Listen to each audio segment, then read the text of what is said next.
mungkin Pak Kadis juga bisa menjelaskan soal ini, kita bicara mengenai pelayanan komunikasi publik. Ya. Kita tahu bahwa 2 tahun terakhir ini kita dihadapkan dengan kondisi pandemi COVID-19. Ya. Nah ini kan saya kira tadi Pak Ya, Kadis juga menyinggung soal hoax. Ya, Ini soal kan hoax. luar biasa Hoax, kita hoax bicara luar biasa. soal ini. Ya, gimana, Makanya Pak Kadis? itu hoax itu makin meningkat itu di era pandemi ini. Iya. Hoax di era pandemi ini luar biasa, hoaxnya luar biasa.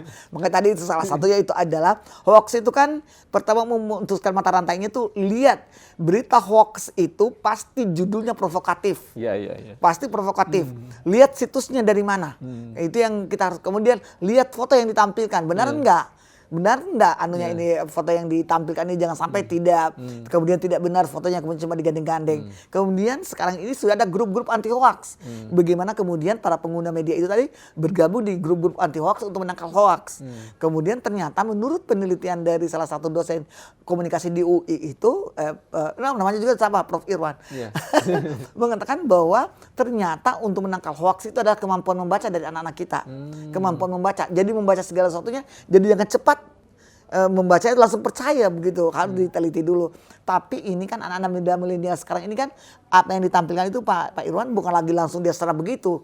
Mereka sekarang ini, makanya tadi saya bilang kalau kita tanya bagaimana sih kecakapan anak-anak kita di era sekarang untuk menggunakan digital, mereka sudah cakap Pak Irwan. Saat ini juga mereka mendengar membaca berita itu mereka tidak langsung menerima begitu saja, pasti dia bandingkan dengan bacaan-bacaan yang selanjutnya. Oh benar enggak, dia buka literatur, kalau dia tampilkan yang ini pasti dia cari lagi benar enggak ini. Itulah tadi dikatakan kemampuan untuk membaca, membandingkan benar enggak ini anunya. Apalagi judul-judul yang begitu provokatif. Contoh maaf ya, kalau dikatakan vaksin ini begini-begini itu kan beritanya luar biasa, hoaxnya kan begitu luar biasa. Di era pandemi ini mari kita tingkatkan imun kita dengan berpikir positif. Jadi kita meningkatkan imun dan iman kayaknya. Jadi tetap kita menjaga, kalau kita menyampaikan kepada masyarakat diseminasi informasinya ya tetap protokol kesehatan. Walaupun sekarang ini melandai bau-bau menuju hijau semua secara keseluruhan, menuju aman, zona hijau atau kita dalam normal yang sesungguhnya. Mari kita menyampaikan informasi, tetap melakukan protokol kesehatan, dan keberhasilan dari kita mencegah ini vaksin. Karena kalau sudah 75% warga kota Bau-Bau vaksin atau 80% dari penduduk Bau-Bau yang vaksin, luar biasa. Kita tidak akan lagi terjerumus dengan pakai masker ini. Kalau sudah 80%, tidak mungkin kita lagi naik pesawat harus begini, naik transportasi begini. Jadi pertama tadi protokol kesehatan dan vaksin. Jangan percaya hoax. Jadi jangan percaya hoax gitu. Jadi saya kira Bau-Bau makin berburu juga sih orang mau vaksin. Setiap hari Sabtu juga kewalahan Polres untuk menerima vaksin. Dari tingkat kesadarannya makin. Berarti ini juga kan Pak Kadis menyebutkan hal ini karena saya tahu Pak Kadis adalah salah satu influencer yang pertama kali ketika vaksin ini saya pertama divaksin, saya kick off. Dari saya peserta kick off. Kick off pertama dari 20 hanya 14 yang bisa.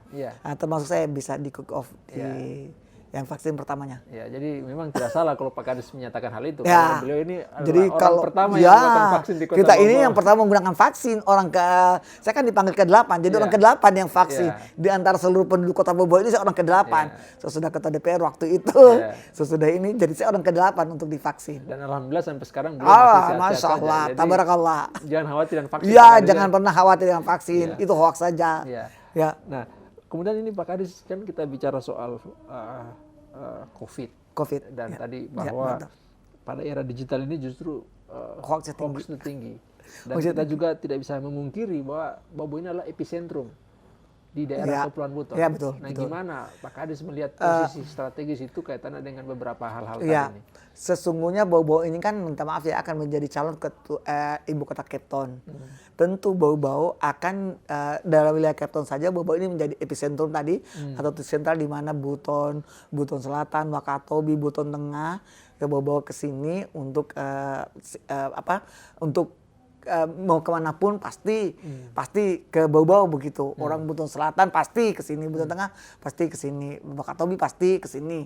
Mau kemana? Nah itu mungkin yang pertama adalah kita sebagai warga Bau-Bau itu tadi yang pertama kita pertahankan, yang pertama kita kembangkan. Saya kembali begini Pak Irwan, bahwa falsafah Pol 5 itu dalam segala terap kehidupan, dalam bersosialisasi dengan masyarakat. Ketika pun kita nanti menjadi ibu kota Karena kita ini epicentrum seperti yang dikatakan tadi bahwa nilai-nilai falsafah polima yang disampaikan oleh Pak Wali Kota itu mampu menjiwai kita semua. Jadi ketika apapun yang datang kepada kita semua itu tadi bukan kita melihat Wakatobia, bum anunya, nah begitu. Jadi ada nilai itu yang tadi kemudian menjadi menjadi barometer, menjadi kompas buat kita untuk bersikap dan bertindak. Nah itu yang pertama. Yang kedua, sebagai epicentrum tentunya sekali lagi bau-bau ini diharapkan seluruh lapisan masyarakatnya ya, pemerintah, masyarakat, dan swasta yang ada di Kota Bau Bau ini terus bersinergi dan bekerja sama untuk bagaimana kemudian mendukung sepenuhnya Bau Bau ini menjadi ibu kota dari Cape Town tadi. Saya kira ini tugas kita yang utama, dan Pak Wali Kota Bapak Dr. Haji Ais Tamrin MA itu sudah menyiapkan segala sesuatunya yang berhubungan dengan Bau-Bau yang kemudian akan menjadi epicentrum atau tanda kutip menjadi ibu kota dari Cape Town.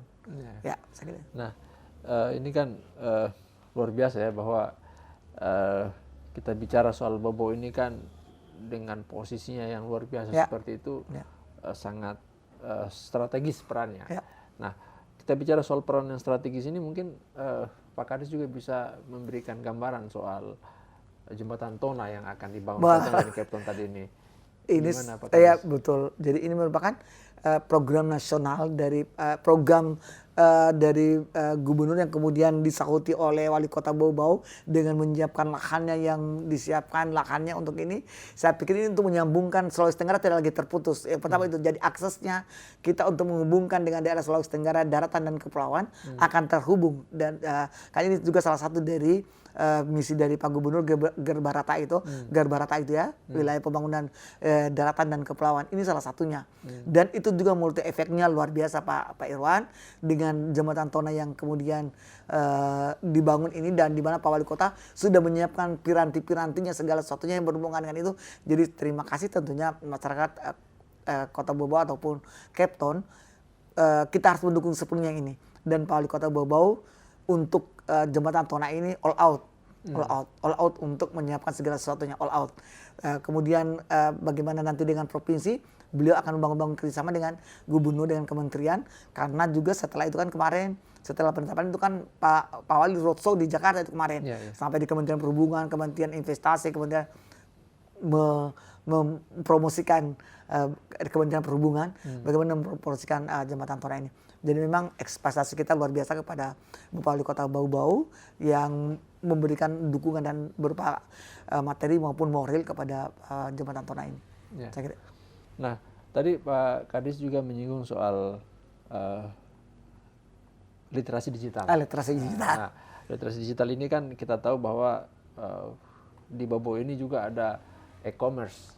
Kururio yang luar biasa, ekspansinya. Dan ini ada di Kota Bau Bau, dan itu anak muda yang berkarya. Nah ini kan orang Bau Bau. Orang Bau Bau membanggakan. Gimana Pak Kadis? Wah, pertama jempol lah. Pertama kita menghargai itu dan berpikir bahwa seandainya ada anak-anak kita atau siapapun yang berpikir untuk itu luar biasa ya. Ini kita sudah sampai nasional loh. Ini bukan lagi sampai sudah go nasional yang Kururio kan. Jadi baru ininya ada di Bau Bau. Itu sebuah kebanggaan. Dan saya pikir kecakapan digital seperti ini yang dibutuhkan, yang dibutuhkan saat ini untuk seperti itu, berpikiran maju dengan apa yang didapat. Sesungguhnya media-media sosial juga menjanjikan masa depan ya Pak Irwan ya. Kalau kita cakap menggunakan digital, kita sesungguhnya kalau kita menjual di Facebook, kalau kita jual online kita di Facebook, saya ingat teman saya di Loji itu Pak, jual tuli-tuli dipamerkan di Facebook. Jadi setiap dia goreng jual tuli-tulinya, dijual di Facebook. Peminatnya minta ampun. Dia cuma taruh tuli-tulinya dengan alamatnya di situ, tapi luar biasa peminatnya. Itu kalau kita manfaatkan dengan sebaik mungkin ya. Pandemi dulu awal pandemi itu kan justru belanja online itu yang meningkat Pak. Karena tidak ketemu kan, kita ke pasar ke Jakarta kan justru pedagang online yang makanya itu tadi literasi digital itu harus kita memanfaatkan kecakapan kita untuk memanfaatkan digital kita, memanfaatkan media sosial kita. Salah satu dari digital itu dapat menghasilkan ekonomi begitu ya. Kalau kita jual sekarang. Jangan kita hanya curhat saja. Jangan wandal. Kalau itu curhat, Kalau kemudian kita baca puisi seperti yang kita tulis, kemudian saya menulis puisi, ya mudah-mudahan tertarik ada yang mau membukukan puisi-puisi kita kan, kan begitu. Tidak kemudian menjadi curhatan atau menulis bermakna ganda dalam berita atau menggambarkan keadaan keluarga. Terima kasih hari ini mama saya ke Jakarta, bapak saya ke ini. Sebentar malam nanti ditanya penjahat itu. Karena dia oh bapaknya ke Jakarta, oh mamanya ke anu kan. Kalau kita curhat di tengah-tengah begitu kan dibaca oleh orang. Wah, ini atau menulis berita tidak enak perasaan kalau anu itu kita tidak tunjuk, nanti orang kita ketemu mungkin dia singgung saya ini tadi lah. Jadi mungkin mari kita bijak menggunakan digital kita. Makanya literasi digital, kecakapan dalam pemanfaatan digital, media sosial kita salah satunya adalah sangat dituntut. Saat contoh yang Kuroyo ini tadi yang memanfaatkan kemampuan digitalnya. Nah, Pak Kadis, kita bicara soal visi misi Bapak Wali Kota Bau-Bau, Pak S. Tamrin dan Pak Ahmad Muniansyah itu adalah visinya menjadikan Bau-Bau kota yang maju, sejahtera dan berbudaya. Gimana Pak Kadis melihat hal itu? Terima kasih. Jadi di sisa terakhir 2 tahun terakhir dari pelaksanaan pemerintahan Pak Tampil Manis ini, kita bisa melihat lah Pak Irwan beberapa kemajuan untuk menuju ke arah kesejahteraan itu kan. Kita kan misinya ada tampil itu Pak, tampil tertib, aman, kan itu tertib, aman, maju, populer, indah dan lancar. Jadi kita lihat kalau maju dari segi pendidikan, dari bangunan-bangunan pendidikannya yang dianukan, kemudian keberhasilan anak-anak kita di sekolah yang sampai ke tingkat nasional itu kan memberikan gambaran bahwa kita sudah maju ataupun sekaligus populer dengan itu. Kalau kita lihat kemudian aman, beberapa daerah kita tahun-tahun terakhir mungkin kita kemarin tidak aman, kemudian para investor sekarang bangun kemana-mana ada di itu berarti merasa aman. Daerah kita ini merasa aman. Jadi saya kira itu Pak tertib, aman, maju, populer, indah dan lancar. Saya pikir di sisa terakhir 2 tahun terakhir beliau ini insya Allah itu kita bisa menggapai. Kemudian maju sejahtera dan berbudaya. Berbudayanya salah satunya tadi kita mendorong banyak keraton yang menumpahkan warisan peninggalan sejarah budaya, sejarah para pendahulu kita mampu diangkat untuk menjadi warisan budaya dunia. Saya kira ini adalah insya Allah lah kemudian di 5 tahun terakhir nanti beliau bisa tercapai dari visi dan misi yang beliau laksanakan. Nah, kemudian Pak Kadis juga mungkin kita bisa ceritakan sedikit soal berbudaya tadi kan di masa kepemimpinan Pak Wali Kota ini, alhamdulillah Sultan Himayatuddin itu itu kan itu makanya saya bilang maju saya lupa itu kan awalnya betul nasional dan itu di Sulawesi Tenggara setahu saya baru ada satu dan itu lahir dan itu juga ada bangganya luar biasa Pak Irwan. Pertama kita terharu mengapresiasi itu karena mungkin kerja-kerja ikhlas begitu ya, kerja-kerja ikhlas dari beliau, dari Pak Wali Kota kemudian didukung oleh Pak Wakil dan Pak Sekda tentunya, kerja-kerja beliau itu sehingga mampu kan dari dulu usulan ini Pak. Kalau kita bisa dari dulu kan usulan ini, kemudian usulan ini lahir di tengah-tengah kepemimpinan Pak Wali yang sekarang namanya Pak Tamrin. Ini kita tidak bisa pungkiri. Makanya saya bilang tadi kan misinya tadi ada 5 itu Pak. Jadi tampil itu ya. Jadi mungkin di saat maju ya luar biasa kan kemajuan yang kita lihat.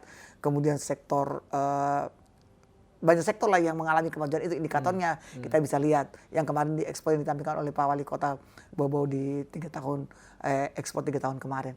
Saya kira itu Pak Irwan kalau kita lihat kesekuran begitu ya Pak Irwan pasti luar biasa lah Pak Wali Kota ini mengusahakan kerjanya luar biasa ya. Artinya ini juga menggambarkan bahwa tidak hanya membangun fisik tapi juga non fisik. Non fisiknya. Dan non fisik ini sangat berpengaruh lah Pak. Nah, yang ketiga mungkin Pak Kadis tadi sudah menjelaskan soal pelayanan teknologi informasi, kemudian pelayanan komunikasi publik. Nah, bagaimana dengan diseminasi informasi? Menyampaikan informasi menyampaikan informasi kepada masyarakat itu kembali Pak Irwan bahwa tugas kita adalah dari Kominfo menyampaikan informasi tentang segala hal yang terjadi tentang pelayanan pembangunan kemasyarakatan dan pemerintahan. Kita menyampaikan kepada masyarakat Tapi sekali lagi Kominfo tidak bisa bekerja sendiri. Tidak, kemudian harus dilengkapi piranti-pirantinya Pak Irwan. Piranti-pirantinya kemudian nanti kan Pak, dinas-dinas tadi yang saya bilang di awal tadi ada PPID-nya Pak, kita akan perkuat. Kemudian di masyarakat kita akan perkuat KIM-nya Pak. Di garis paling bawah, KIM-nya itu kita akan perkuat Pak untuk bagaimana kemudian informasi itu sampai di garis paling bawah di tingkat kelurahan melalui kelompok KIM-nya. Mereka ini yang akan bekerja. Sebetulnya kelompok informasi mereka ini juga kita akan ajarkan dengan literasi digital itu. Bagaimana kemudian bisa mereka menangkal hoax di garis paling bawah. Tapi sekali lagi itu kita butuh anggaran untuk itu. Dan alhamdulillah Pak Sekda selaku ketua tim pengguna anggaran itu kita diberikan porsi untuk itu. Jadi kita akan berbicara di tingkat bawah dengan komunikasi dengan KIM-nya Pak. Dengan KIM, kemudian TIPD. Makanya saya bilang tidak akan kita bisa bekerja sendiri gitu. Kita tidak akan bisa bekerja sendiri. Kemudian di Kominfo juga ini kita akan lengkapi hal-hal yang saya podcast itu Pak, podcast ya. Yeah, podcast itu kan. Jadi kalau kita ada isu kita langsung panggil saja narasumbernya ke Kominfo untuk menjawab apa yang terjadi di luar. Jadi kalau kita pakai podcast kan apa yang terjadi menjawab langsung saja. Kalau diisukan kayak begini supaya masyarakat bisa lihat kan Pak. Jadi kalau ketika ini dikatakan ini kita wawancara saja seperti ini, langsung terhubung ke media sosialnya orang-orang. Jadi mereka menjawab. Jadi mudah-mudahan itu bisa disetujui oleh, dan alhamdulillah untuk usulan itu kami disetujui. Ini kan berarti Kominfo bukan nanu loh Pak, bukan tanda kutip buang. Iya. Nah ini termasuk institusi striker ya, juga. Striker bukan Pak. Penjaga gawang. Bukan. Makanya kita berusaha untuk menyampaikan informasi sebaik mungkin kepada masyarakat, itu tugas kita. Nah Pak Kadis mungkin bisa menjelaskan sedikit terkait dengan Cyber City dan Smart City yang saya kira ini kan juga menggunakan piranti digital untuk masuk ke sana. Ya, pertama Pak, untuk Smart City saat ini kita sudah bintek. Jadi kita bekerja sama dengan bidang Aptika di Jakarta, Dirjen Aptika, Kominfo itu Kota Bau-Bau, Pak Wali Kota sudah bertangan-tangan pada tanggal 20 Mei di hari kebangkitan kemarin, bagaimana kemudian Bau-Bau ini masuk dalam Smart City. Kita sudah bertangan-tangan langsung kita binteknya itu Pak. Walaupun memang Smart City kita yang sekarang ini konsepnya adalah untuk mendukung Wakatobi sebagai destinasi wisata nasional. Jadi ada 3 daerah yang mendukung Wakatobi sebagai destinasi wisata nasional, yakni Bau-Bau, Buton, dan Konawe Selatan. Nah itu yang mengadakan kerjasama yang dengan bidang Dirjen Aptika, dan Pak Wali Kota langsung menandatangani MOU-nya. Dan kita sampai dengan saat ini Pak Irwan, kita sudah 3 kali para perencana seluruh SKP di Kota Bau-Bau telah 3 kali diadakan binteknya. Binteknya itu Pak Irwan langsung dari Kementerian Kominfo dan tim ahli yang ditunjuk. Tim ahlinya tidak tanggung-tanggung. Tim ahlinya itu adalah Profesor Dr. Harya itu dengan 3 temannya itu, mereka adalah dari tim Smart City, konsep Smart City Jakarta. Mereka adalah Pak Harya ini adalah Rektor ST Perbanas. Wakil Rektor 1 ST Perbanas, Profesor Dr. Harya ini. Itu yang mengajarkan. Nah, pada tanggal 28 September ini Pak, itu adalah bintek terakhir. Sekaligus akan diserahkan tentang buku master plan dari Smart City Kota Bau-Bau. Tanggal 28 ini nanti. Nah, karena kemarin kita sudah di anggaran, ada beberapa konsep Smart City yang sudah masuk di SKPD masing-masing. Kan Smart City itu ada, untuk yang diajarkan ini ada beberapa dimensi Pak Irwan. Smart Living, kemudian ada Smart Information, kemudian ada Smart Government, ada Smart Branding, ada Smart Society. Jadi itu. Kalau contohnya Smart Branding, ini Smart Branding adanya di Dinas Pariwisata. Yang kita branding apa sih yang terkenal, mungkin juga dengan pelayanan kinerja melalui PTSP. Itu kita branding bahwa pelayanan di PTSP Kota Bau-Bau itu mudah. Kemudian juga kita branding wisatanya, itu smart branding. Ada 2 program yang harus dipilih, program atau quick win-nya yang dipilih apa. Jadi kita sudah sampaikan kepada anggaran bahwa ada beberapa itu yang untuk smart city itu masuk di anggaran di tahun 2022. Contohnya untuk smart kesehatan ya, smart health itu ada di rumah sakit dan kesehatan. Bagaimana kemudian ada kayak halo dokter itu loh Pak, ada halo dokter. Jadi masyarakat langsung bertelepon dengan dokternya, halo dokternya. Kemudian konsultasinya, ya betul. Secara digital. Ya, secara digital begitu Pak.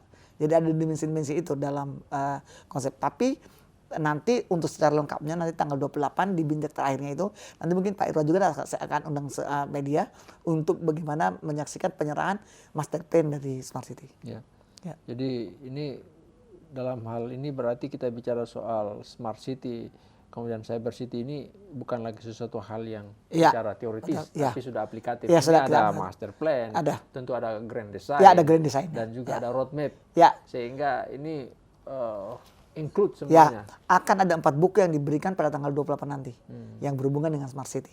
Semuanya akan berhubungan dengan Smart City, akan diserahkan nanti pada tanggal 28 diserahkan kepada Pak Wali Kota sebagai acuan bahwa Bau-Bau sudah masuk dalam kategori Smart City. Jadi di Indonesia itu hanya 50 kota, 50 kabupaten kota. Salah satunya adalah Bau-Bau. Kita Bau-Bau masuk karena dengan itulah kita berdekatan dengan Wakatobi. Karena pembangunan yang berhubungan dengan Wakatobi itu akan mendapatkan pelayanan yang bagus, jatah yang bagus lah begitu dari pusat. Karena mendukung Wakatobi sebagai wisata nasional. Jadi ini kembali lagi dengan posisi strategisnya tadi. Ya, posisi strateginya. Makanya kemarin kita FGD lewat Zoom dengan Wakatobi Buton Selatan Konawe. Kita semua sangat berharap bahwa ketika kita mendukung Wakatobi, punya penyampaian informasi ketika ada yang ke Wakatobi, ada juga informasi tentang Bau-Bau di Wakatobi gitu loh. Wakatobi, Buton dan Wakatobi, Buton, Konawe Selatan. Jadi kita Buton Selatan itu Buton, Bau-Bau, Konawe Selatan. Konawe Selatan karena bandaranya yang ke Wakatobi. Kan Konawe Selatan kan bandaranya. Kalau kita kan jelas lebih dekat.